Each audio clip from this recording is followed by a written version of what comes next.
बोलो, शुरू करें। हाँ सर, हो रहा है। बंगाल में आज जो ग्राम पंचायत के चुनाव हो रहे हैं उसमें हिंसा का तांडव हो रहा है। अभी तक 1 दर्जन से अधिक लोग मारे जा चुके हैं और बड़ी संख्या में लोग घायल हैं। ममता जी, आपने अपने बंगाल को कहां पहुंचा दिया?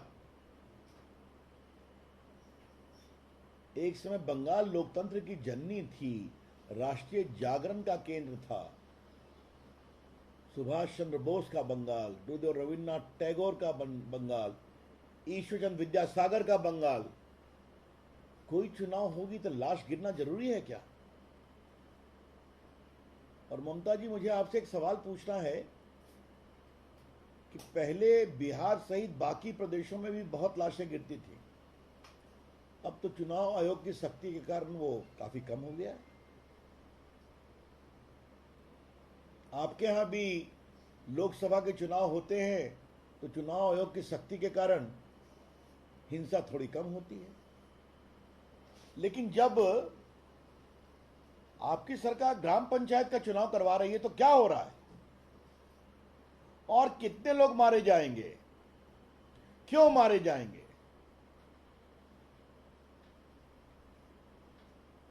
सेंट्रल फोर्सेस को भी कायदे से काम नहीं करने दिया जा रहा है, कोई सहयोग नहीं मिल रहा है जमीन पर। ममता जी की पुलिस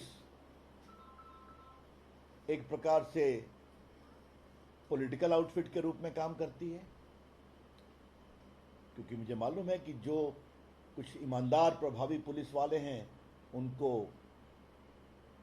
उचित प्रोत्साहन नहीं मिलता या काम करने नहीं दिया जाता। ममता जी, आपकी पार्टी के लोग भी मारे जा रहे हैं ना, क्योंकि आपके भी पार्टी के गुटों में काफी संघर्ष है, ऐसा हमें बताया गया है और यही जमीनी खबर भी है। लेकिन इस हिंसा के तांडव को कब रोकेंगे आप? It is very unfortunate. BJP condemns outright this reckless violence in Bengal in the gram panchayat election. Bharatiya Janata party आज के चुनाव में इस हिंसा के तांडव की भर्त्सना करती है। एक दूसरी महत्वपूर्ण बात हमें कहनी है कि जब पूरे देश में इलेक्ट्रॉनिक वोटिंग हो रही है तो ममता जी, आप बैलेट बॉक्स ले आई आपके अंडर में जो चुनाव करवा रहे हैं, आप लोग के दबाव में बैलेट बॉक्स फिर आ गया। जो बैलेट बॉक्स अतीत हो गया था, बटन दबाइए इलेक्ट्रॉनिक वोटिंग मशीन पर, आपकी वोटिंग रिकॉर्ड होगी। अब आप बैलेट बॉक्स ले आई और फिर वही पुरानी परंपरा कि बैलेट बॉक्स को छीना, उठा के कहीं तालाब में फेंक दिया, किसी बैलेट बॉक्स में इंक डाल दिया ताकि जिसको जितने वोट मिले सब समाप्त हो जाए। ममता जी, आपकी सरकार के लोकतांत्रिक कमिटमेंट का टेस्ट हो रहा है। ममता जी, the very democratic credentials of your government is under serious test. किस बात पर आप नरेंद्र मोदी के खिलाफ आरोप लगाती हैं? विपक्षी दलों को एक करने की बात करती हैं कि लोकतंत्र का हनन हो रहा है मोदी जी की सरकार में। लोकतंत्र का हनन ममता जी आपके सरकार में बंगाल में हो रहा है और सारी विपक्षी पार्टियां चुप हैं। कांग्रेस के लोग भी मारे गए हैं, वामपंथियों पर भी हमला हुआ है, लेकिन कमाल है, क्या वामपंथी पार्टियों के राष्ट्रीय नेता हों या कांग्रेस के राष्ट्रीय नेता हों, चुप हैं। ये है आपके दोहरे चरित्र। This is your double standard.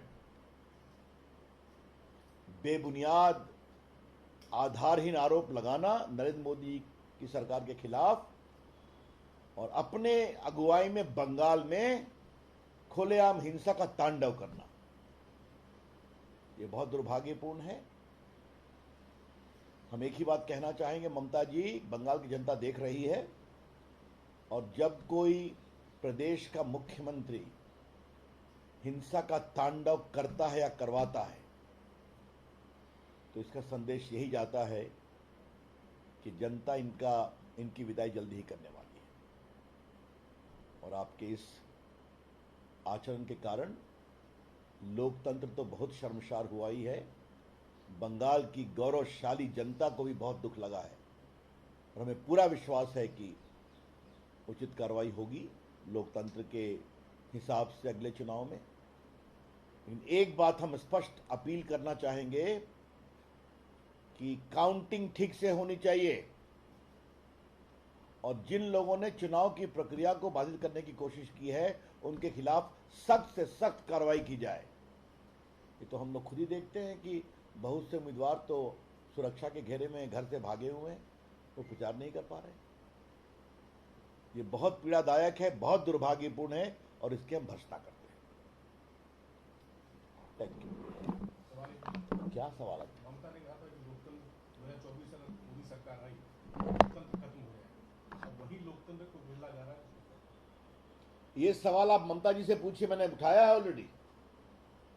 जिस लोकतंत्र के खतरे की आशंका वो प्रधानमंत्री को लेकर आरोप के बारे में बोलती हैं मोदी जी के खिलाफ, वो खुद उनकी सरकार में क्या हो रहा है बंगाल में दिखाई पड़ रहा है। लोकतंत्र का खतरा ऐसी सरकारों से है जो लोकतंत्र का नाम लेते हैं और लोकतंत्र की सारी प्रक्रियाओं को समाप्त करने की कोशिश करते हैं। Sir, but TMC also alleging that they are also, tampering of votes and also ballot boxes have been tampered by BJP also. They are putting up a lot of videos and also saying that the central forces are used by BJP in the elections. How do you react? This by itself is a very, very baseless comment, a comment of desperation. Our report suggests that the central forces are not being allowed to operate freely to ensure a free and fair elections. And that's the reason you are seeing it. And there's a lot of tussle inter se between the TMC party also. Thank you. Chalo.